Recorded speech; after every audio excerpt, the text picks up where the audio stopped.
This is Professor Chandrasekhar, Mega Medical Gateway. 35 years experience physics లో ఉంది. గీతం and Andhra యూనివర్సిటీలో ప్రొఫెసర్గా డైరెక్టర్గా వర్క్ చేశాను. ఇప్పుడు నీట్ స్టూడెంట్స్కు ఎలాగైనా సరే సీట్లు తెప్పించాలి అనే ఉద్దేశంతో long term NEET academy start చేశాం.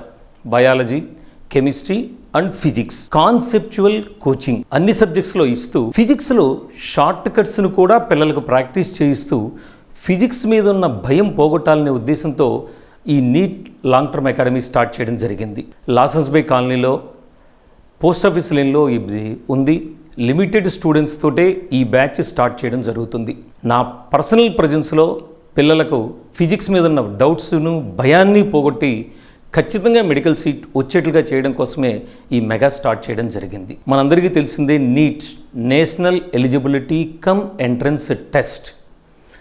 ఇది ఆల్ ఇండియా టెస్ట్. దీంట్లో ఆల్మోస్ట్ మొన్న 2025లో 25 లక్షల మంది స్టూడెంట్స్ అటెండ్ అయ్యారు. 1,20,000 మెడికల్ సీట్స్ మనకి ఇండియాలో ఉన్నాయి. అంటే competition almost 1:20. Private and medical కాలేజీలు కనుక తీసుకుంటే 50-50 సీట్స్ తీసుకోవచ్చు. అంటే ఒక గవర్నమెంట్ కాలేజీలో మనకు సీట్ కావాలి అంటే 1:40 కాంపిటీషన్ ఉంటుంది. ప్రతి 40 మంది స్టూడెంట్స్లో ఒక స్టూడెంట్కి మాత్రమే మనకు మెడిసిన్ సీట్ వస్తుంది. మెడిసిన్ చాలా గొప్ప ప్రొఫెషన్, రిటైర్మెంట్ లేనిది, సర్వీస్ ఓరియంటెడ్. మనం ప్రజలకు సేవ చేస్తూ అదే టైంలో అఫ్కోర్స్ మనీ కూడా ఉంటుంది. మిగిలిన ప్రొఫెషన్స్ లాంటిది కాదు, రిటైర్మెంటే లేనిది. లైఫ్ లాంగ్ ఓపిక ఉన్నంత వరకు డాక్టర్గా మనం స్టూడెంట్ ప్రాక్టీస్ చేసుకోవచ్చు. కాబట్టి ఇలాంటి నోబుల్ ప్రొఫెషన్లకి స్టూడెంట్స్ని పంపించడం కోసమే దీన్ని సపరేట్గా neat long term academy start చేశాము. ఇంతకుముందు కూడా ఎంతోమంది నా దగ్గర చదువుకున్న స్టూడెంట్స్ ఈరోజు డాక్టర్ ప్రొఫెషన్లో చాలా మంచి పేరు తెచ్చుకొని ప్రాక్టీస్ చేస్తూ ఉన్నారు. Not only in Vizag, different parts of AP, Telangana, అన్ని చోట్ల ఉన్నారు. బట్ ఎక్కువ మందికి నా వలన బెనిఫిట్ అవ్వాలనే ఉద్దేశంతో ఈ మెగాను స్టార్ట్ చేయడం జరిగింది. ఫిజిక్స్ చాలా ఈజీ సబ్జెక్ట్. దాని మీద ఒకసారి ఇంట్రెస్ట్ మనకు డెవలప్ అయితే దాన్ని అసలు ఎట్టి పరిస్థితులను వదలం. ఎన్నేళ్ళైనా సబ్జెక్ట్ని మర్చిపోము. సో అలాంటి ఎంతో అవకాశం ఉన్న ఫిజిక్స్ను అనవసరమైనటువంటి భయాలతో మనం దూరం చేసుకుని మెడికల్ సీట్లకు దూరం అవుతున్నాం. ఏదైనా ఒక స్టూడెంట్ ఫిజిక్స్ మీద కాన్ఫిడెన్స్ పెరిగి ధైర్యం పెరిగితే బయాలజీ, మ్యాథ్స్లో కూడా ఎక్కువ స్కోర్ చేస్తాడు. ఎంతసేపు ఫిజిక్స్లో మనకు చాలా తక్కువ మార్కులు వస్తాయనే టెన్షన్ పడుతూ ఎగ్జామ్ అటెండ్ అయితే మార్క్స్ స్కోర్ చేయడం చాలా కష్టం. కాబట్టి ఇక్కడ మెగాలో ఇచ్చే కాన్సెప్ట్, నువ్వు ఫిజిక్స్ను టెన్షన్ వదిలేయి, ఏం పర్లేదు, ఫిజిక్స్ చాలా ఈజీ సబ్జెక్ట్, తప్పకుండా మనం ఈజీగా ఆ టెన్షన్ లేకుండా బయాలజీ అండ్ కెమిస్ట్రీలో స్కోర్ చేద్దాం. ఫిజిక్స్లో తక్కువ వస్తున్నాయి, ఓకే, బయాలజీ అండ్ కెమిస్ట్రీలో ఫుల్ మార్క్స్ రావాలి. ఎప్పుడు వస్తాయి? మనకు టెన్షన్ లేకపోతే వస్తాయి. సో ఆ ఫిజిక్స్ టెన్షన్ను పోగొట్టడానికే ఖచ్చితంగా మేము కృషి చేస్తాం. మరి ఎందుకని క్లాసులో ఫిజిక్స్ చెప్పినా అది గుర్తుండటం లేదు అంటే సరైన అటెన్షన్ పే చేయకుండా మైండ్లో ఒక భయాన్ని పెట్టుకొని నాకు ఫిజిక్స్ వద్దు అనే స్థితిలో పిల్లలు ఉంటున్నారు. అలాంటి దానిలోంచి పిల్లలను బయటికి తీసుకురావడానికే మెగా కృషి చేస్తుంది. ముఖ్యంగా నేను దాని మీద అటెన్షన్ పే చేస్తాను. అలాగే సబ్జెక్ట్ ఏదైనా ఒక ప్రాబ్లం తీసుకుంటే నార్మల్గా ఒక ఫార్ములా వేసి ఫార్ములాలో సబ్స్టిట్యూట్ చేసి ఆన్సర్కి వెళ్తాం. కొన్ని స్టెప్స్ అవి టైం టేకింగ్. అదే ప్రాక్టీస్ చేసామనుకోండి, కొన్ని స్టెప్స్ని మినిమైజ్ చేసి ఫాస్ట్గా సొల్యూషన్కి రీచ్ అవ్వచ్చు. అంటే ఇండియాలో 22 లక్షల మంది రాస్తున్న వాళ్ళందరూ కూడా ఒకే రకమైన స్టూడెంట్స్. ఎవరు గొప్ప కాదు, ఎవరు తక్కువ కాదు. మరి కొందరు ఎందుకు ముందుకెళ్ళి ఫిజిక్స్లో మార్కులు తెచ్చుకుంటున్నారు అంటే వాళ్ళు చేసిన ప్రాక్టీస్లో నెంబర్ ఆఫ్ స్టెప్స్ని మినిమైజ్ చేసి డైరెక్ట్గా సొల్యూషన్కి వెళ్ళే మెథడ్స్ నేర్చుకుంటున్నారు. అలాంటి మెథడ్స్ కనుక మనం ప్రాక్టీస్ చేయించగలిగితే పిల్లల చేత డెఫినెట్గా ఫస్ట్ అటెంప్ట్లో సీట్ వస్తుంది. సో మెగా ఫస్ట్ టార్గెట్ స్టూడెంట్లో ఉన్న భయాన్ని పోగొట్టి ఫాస్ట్గా చివరి స్టెప్ లాస్ట్కి ఎలా వెళ్ళాలి, దీన్నే మనం షార్ట్ కట్స్ అంటూ ఉంటాం. అంటే కొన్ని స్టెప్స్ని తగ్గించేసి ఎలా ఆన్సర్కి రీచ్ అవ్వాలి. ఒక్కోసారి ఆప్షన్స్ని చూసి కూడా మనం ఆన్సర్ టిక్ చేయొచ్చు. అంటే ఫర్ ఎగ్జాంపుల్ మన 2025 పేపర్ ఫిజిక్స్ బాగా టఫ్ అన్నారు, కానీ కొన్ని స్టాండర్డ్ బిట్స్ పడ్డాయి. అంటే ఆల్మోస్ట్ ఒక 30 బిట్స్ స్టాండర్డ్ బిట్స్ ఉన్నాయి, చాలా సింపుల్గా చేయగలిగిన బిట్స్. ప్రాక్టీస్ సరిగా లేకపోవడం వలన మనం టఫ్ ఫీల్ అయ్యి దీని ఎఫెక్ట్స్ ఫిజిక్స్ ఓపెన్ చేసి చూసిన తర్వాత వచ్చే టెన్షన్తో కెమిస్ట్రీ, బయాలజీలో మార్కులు తగ్గిపోతున్నాయి. కాబట్టి ఆ షార్ట్ కట్స్ ఎలా చేయాలి, ఆడుతూ పాడుతూ ఫిజిక్స్ ఎలా నేర్చుకోవాలి, బయాలజీ కెమిస్ట్రీ ఎలాగో మొదటి నుంచి కూడా సైకలాజికల్గా బయాలజీ ఓకే మనం చదివేసుకుందాం అనే ఫీలింగ్లో ఉంటారు బైపీసీ స్టూడెంట్. అలాగే కెమిస్ట్రీ మీద కూడా ప్రిఫరెన్స్ ఇస్తారు, కానీ ఫిజిక్స్కి వచ్చేసరికి వద్దనుకుంటున్నారు. అలా ఉండకూడదు, ఆడుతూ పాడుతూ ఫిజిక్స్ చదువుకుందాం. డే టు డే లైఫ్లో ఫిజిక్స్ ఎన్నో రకాలుగా మనకు ఉపయోగపడుతుంది, కానీ మనకు అది ఫిజిక్స్ యొక్క అప్లికేషన్ తెలియదు. అలాంటివి మనం తెలుసుకుంటూ నవ్వుకుంటూ సరదాగా టెన్షన్ లేకుండా ఫిజిక్స్ నేర్చుకుందాం. అలాగే స్టూడెంట్స్ని పిలిచి బోర్డు దగ్గర కొన్ని టాపిక్స్ ఎక్స్ప్లెయిన్ చేయమంటాం. మనము చదివేటప్పటికంటే ఇంకొకరికి చెప్పడానికి చదువుతున్నప్పుడు డెఫినెట్గా మన మైండ్లో ఆ సబ్జెక్టు దాని మీద నాలెడ్జ్ గ్రిప్ పెరుగుతుంది. జనరల్గా స్టూడెంట్స్ ఏమనుకుంటారంటే పక్క వాళ్ళకి చెబితే అనవసరమైన కాంపిటీషన్, వాడు సబ్జెక్ట్ నేర్చుకుంటాడు మనకు కాంపిటీషన్ వస్తుంది అనుకుంటారు. నా దృష్టిలో అది రాంగ్. నువ్వు పక్కవాడికి సబ్జెక్ట్ చెబితే నీ కాన్సెప్ట్ ఇంప్రూవ్ అవుతుంది, ఫాస్ట్గా ఆన్సర్కి అప్రోచ్ అయ్యే కెపాసిటీ పెరుగుతుంది. నీ మైండ్లో ఉన్న కాన్సెప్ట్, ఒక్కోసారి ఫిజిక్స్లో ప్రాబ్లమ్స్ జస్ట్ కాన్సెప్ట్ అప్లై చేస్తే ఆన్సర్ వస్తుంది. చూడటానికి చదవడానికి చాలా పెద్దదిగా ఉంటుంది, బట్ అక్కర్లేదు, కాన్సెప్ట్ కరెక్ట్గా ఫాలో అయితే ఆన్సర్ పెట్టేయచ్చు. కాబట్టి స్టూడెంట్స్కి నా అడ్వైజ్, డిస్కస్ చేయండి, పక్క వాళ్ళకి అవసరమైతే చెప్పండి. దానివల్ల మీకు సబ్జెక్ట్ నాలెడ్జ్ తగ్గదు, మీకు ఇంకా కాన్సెప్ట్స్ పెరుగుతాయి, ఫాస్ట్గా మీరు ఆన్సర్స్ చేయగలుగుతారు. కాబట్టి ఇలాంటి ప్రాక్టీస్, ప్రాబ్లమ్స్ అయినా మ్యాథమెటిక్స్ లేకుండా ఫిజిక్స్ లేదు. ఎందుకంటే ఫిజిక్స్ అంటే ప్రాబ్లమ్స్. ఖచ్చితంగా ఆ ప్రాబ్లమ్స్ని ఎలా సాల్వ్ చేయాలి, ఎంత ఫాస్ట్గా సాల్వ్ చేయాలి. ఎవరైనా చెప్పేది ఉన్న బుక్లో ఉన్న ఈక్వేషన్సే, ఆ ఈక్వేషన్స్ కూడా ఎంత సింపుల్గా మనం మనకు కావాల్సినట్టుగా వాడుకోవచ్చు. ఒక టైప్ ఆఫ్ కాన్సెప్ట్ని ఇంకో దానికి అప్లై చేసుకుంటే ఏ విధంగా ఆ సొల్యూషన్కి ఫాస్ట్గా రీచ్ అవుతాం అనే దాన్ని ఇక్కడ మెగాలో నేర్పించడం జరుగుతుంది. ఫిజిక్స్ ఒకటే నేర్పిస్తూ బయాలజీ అండ్ కెమిస్ట్రీ వదిలేస్తామని కాదు, వాటికి ఇవ్వాల్సిన అటెన్షన్ వాటికి ఉంటుంది, అలాగే ఎక్స్ట్రా అటెన్షన్ ఫిజిక్స్ మీద ఉంటుంది. ఈ విధంగా మెడికల్ సీట్లు డెఫినెట్గా మనకు రీచ్ అవుతాయి. మనం మార్నింగ్ 9 నుంచి ఈవినింగ్ 4 వరకు క్లాసులు కండక్ట్ చేస్తూ 4:30 to 7 కంపల్సరీగా వర్క్ సెషన్స్ ప్లాన్ చేస్తున్నాం. ఇంకా స్టూడెంట్స్ ఉండాలనుకుంటే 7 to 9 కూడా ఉండి వర్క్ చేసుకోవచ్చు. ప్రతిరోజు కూడా ప్రాక్టీస్ టెస్ట్లు కంపల్సరీగా ప్రతి సబ్జెక్ట్లోనూ కండక్ట్ చేస్తాం. అలాగే weekly once examination, grand test, ఇవన్నీ నార్మల్. డిఫరెంట్ కాలేజెస్, ఇండియాలో ఉన్నటువంటి డిఫరెంట్ మోడల్ పేపర్స్ అన్నీ కూడా కలెక్ట్ చేసి స్టూడెంట్స్కు ప్రొవైడ్ చేయడం జరుగుతుంది. అంటే ఎంత ఎక్కువ ప్రాక్టీస్ చేస్తే స్టూడెంట్కు అంత బెటర్. అలాగే మన పేపర్ ఒకటే కాదు, మిగిలిన పెద్ద పెద్ద కాలేజీల్లోనూ లేదా ఎక్కడెక్కడ ఏదైనా ఆన్లైన్లో దొరికే పేపర్స్ని కూడా స్టూడెంట్స్తో ప్రాక్టీస్ చేయించడానికే ప్లాన్ చేస్తున్నాం. Practice, examinations, number of exams attend అవ్వడం స్టూడెంట్స్లో ఉన్న ఫియర్ను పోగొట్టి కాన్ఫిడెన్స్ను డెవలప్ చేయడం వలన డెఫినెట్గా మెడికల్ సీట్లు వస్తాయి. మన టార్గెట్ గవర్నమెంట్ కాలేజీలో మెడికల్ సీట్ రావటం. చెప్పాను కదా, 1:40 కాంపిటీషన్లో ఉంది గవర్నమెంట్ కాలేజీలు. అంటే ప్రతి 40 మందిలో ఒకరికి మాత్రమే సీట్ వస్తుంది. మన దగ్గర చేరిన స్టూడెంట్స్ అందరికీ కూడా ఈ గవర్నమెంట్ కాలేజీలో ఖచ్చితంగా సీట్ రావాలనే ఉద్దేశంతో మనం ఈ కోర్స్ స్ట్రక్చర్ను ప్లానింగ్ చేస్తున్నాం. సీనియర్ మాస్టర్లు డెఫినెట్గా పిల్లలకు కావాల్సినట్టుగా వాళ్ళకి ఏదైతే కావాలో ఆ విధంగా స్టూడెంట్స్కి హెల్ప్ చేస్తారు. నా దృష్టిలో ఏ మాస్టర్కైనా తనకెంత వచ్చు అనేది ఇంపార్టెంట్ కాదు, స్టూడెంట్కి ఎంతవరకు అర్థమయ్యేట్లు మనం చెప్పగలుగుతున్నాం, వాళ్ళ లెవెల్కి మనం దిగి చెప్పగలుగుతున్నామా లేదా.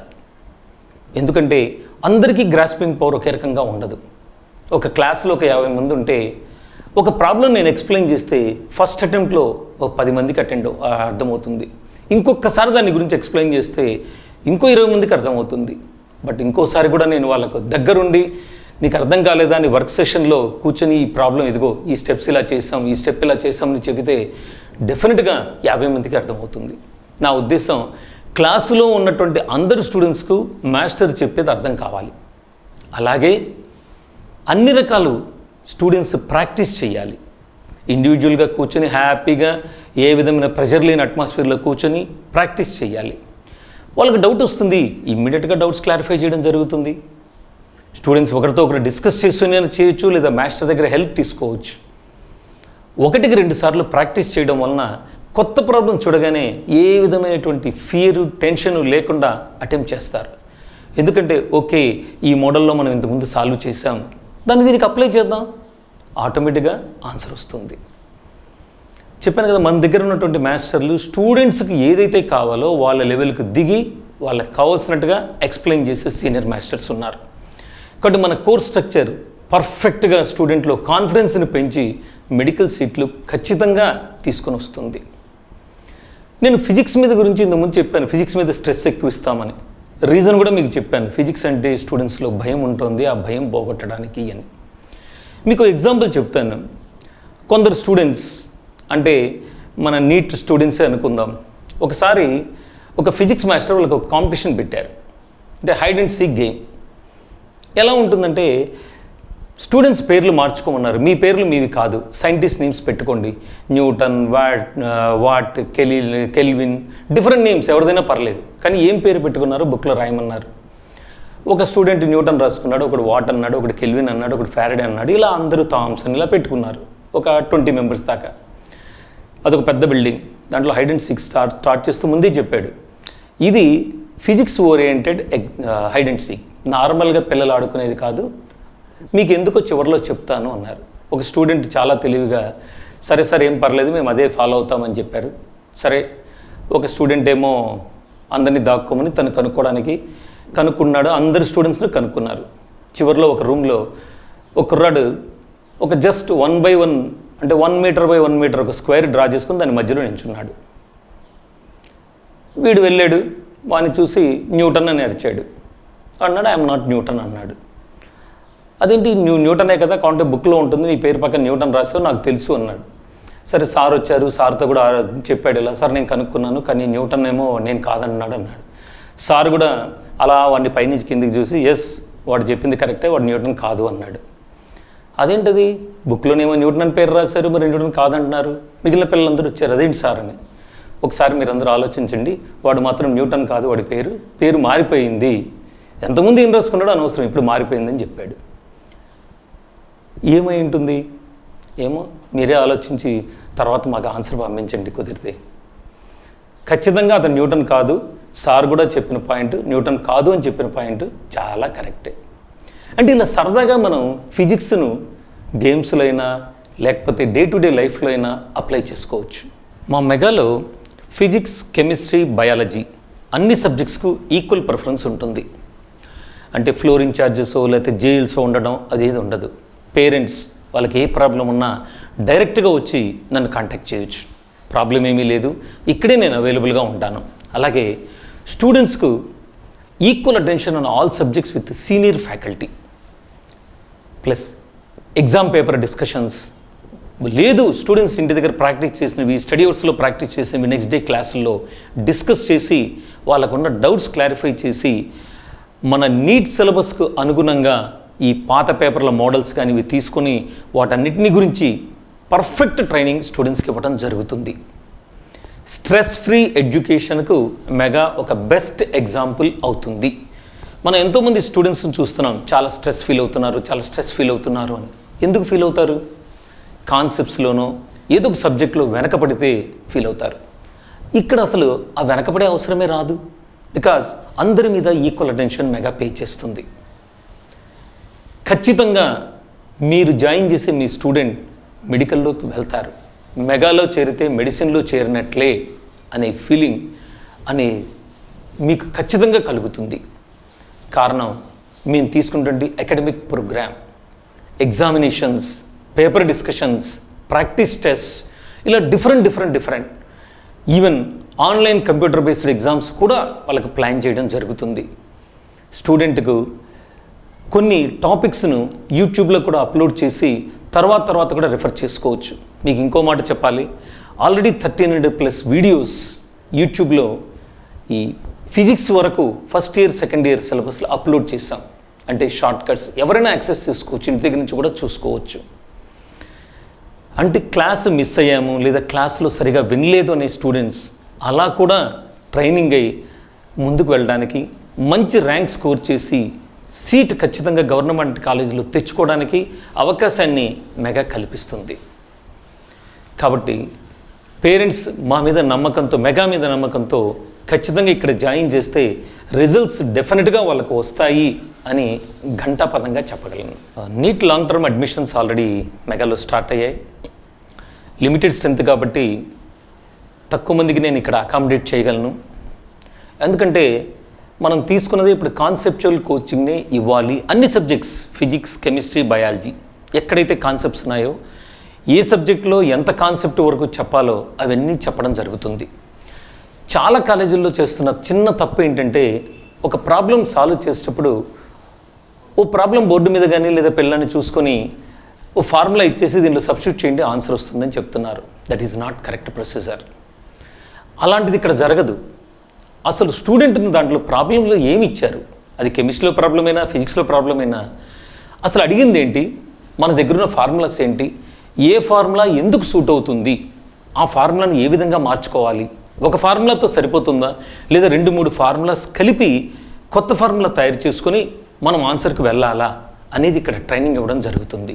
ఇదే నా దృష్టిలో కాన్సెప్ట్ బేస్డ్ టీచింగ్. ఏదో సింపుల్గా నేను ఓ ప్రాబ్లం చదివాను, ఓ బుక్లోంచి ప్రాబ్లం తీశాను, బోర్డు మీద రాశాను, స్టూడెంట్ కాపీ చేసుకుని ఎవరే ఈ ఫార్ములాలో సబ్స్టిట్యూట్ చేయండి ఆన్సర్ వస్తుంది, ఓకే, ఆ ప్రాబ్లం వరకు సరిపోయింది.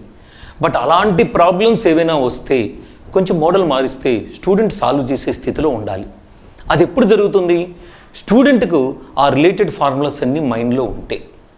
బుక్లో ఇచ్చిన ఫార్ములాసే కాదు, కొన్ని మనం కొత్తగా తయారు చేసుకుంటాం ఈజీగా లాస్ట్ స్టెప్కి రీచ్ అవ్వడానికి, అవి ప్రాక్టీస్ చేయించడం జరుగుతుంది.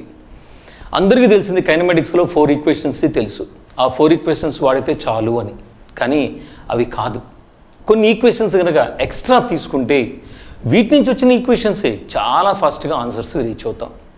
సో స్టూడెంట్స్కు అలాంటి వాటి మీద ట్రైనింగ్, అది ఫిజిక్స్లో అయినా కెమిస్ట్రీలో అయినా ప్రాబ్లమ్స్ ఉన్న చోట అలాంటి ట్రైనింగ్ ఇవ్వడం జరుగుతుంది. కారణం, ఇలాంటి ట్రైనింగ్ ఉన్న స్టూడెంట్ డెఫినెట్గా గవర్నమెంట్ కాలేజీలో మెడికల్ సీట్ సంపాదిస్తాను. నా దృష్టిలో మెడిసిన్ కనుక సీట్ వచ్చిందంటే తను టాప్ స్టూడెంటే.